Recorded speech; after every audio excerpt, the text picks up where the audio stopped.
Because if you know the history of the whole concept of whiteness, if you know the history of the whole concept of the white race, where it came from and for what reason, you know that it was a trick and it's worked brilliantly. See, prior to the mid to late 1600s in the colonies of what would become the United States, there was no such thing as the white race. Those of us of European descent did not refer to ourselves by that term really ever before then. In fact, in the old countries of Europe, we had spent most of our time killing each other. We didn't love each other. We weren't one big happy family. The side of my family that comes from Scotland, hell, they didn't even worry about fighting people outside of Scotland. Highlanders and lowlanders just fought the hell out of each other. So there was no white race, but in the colonies of what would become the United States, what did we see in the 1660s, 1670s? We began to see that Africans of indentured servant status, many of them not enslaved yet, they were not necessarily permanently enslaved. Some were, others were indentured like many poor Europeans for periods of 7 to 11 years. They could work off their indenture and then they would be free labor technically. Realized, as did the white indentured servants, the Europeans who hadn't even been called white yet, that they had a lot of things in common, like the fact that they were all getting their clock cleaned by the elite. And so they would get together more than our history books taught us, to foment rebellion against the elite, to try to get a better deal for themselves on the basis of economic necessity and economic justice.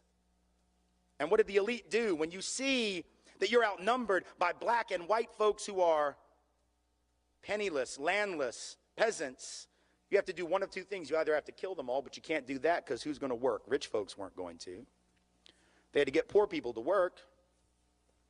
The whole point was to be a person of leisure back in those days. That was the goal, was not to work.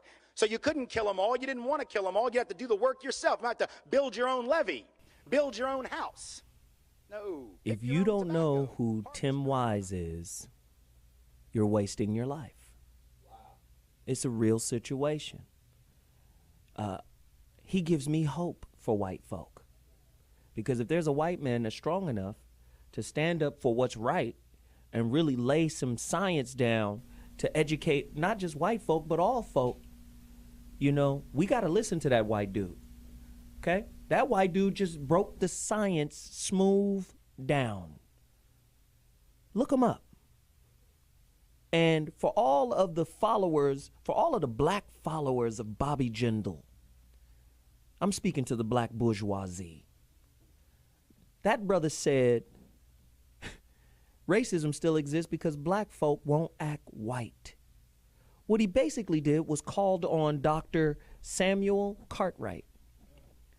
Way back in the day, Dr. Samuel Cartwright said, you know what, I'm going to create, because this is a part of white privilege, I'm going to create a mental disease for slaves who want to run away. It's called drapetomania. The black bourgeoisie still suffer from drapetomania.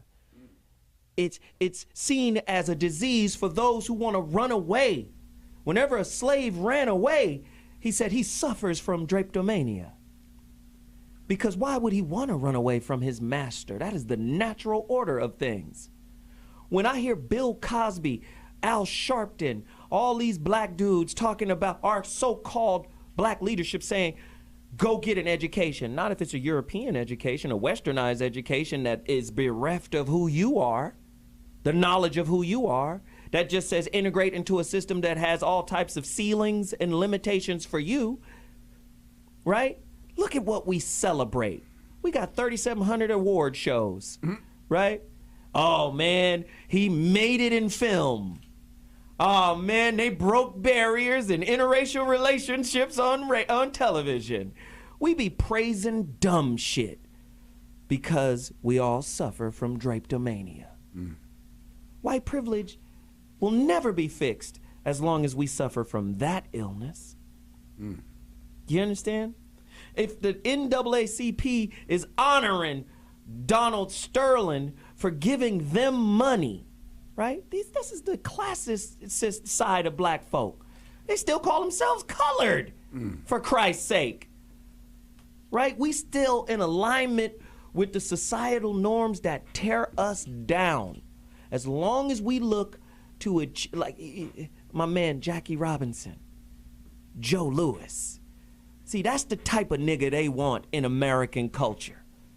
They don't want an intelligent, free-thinking Richard Sherman, Stanford educated. Nah, you don't get to say that about me, black man. I'm going to stand up and forfeit all of the accolades and accoutrement that I've accumulated over I'm going to throw it all away if I don't have my dignity and integrity. Nah, we don't want that dude because he can't be governed.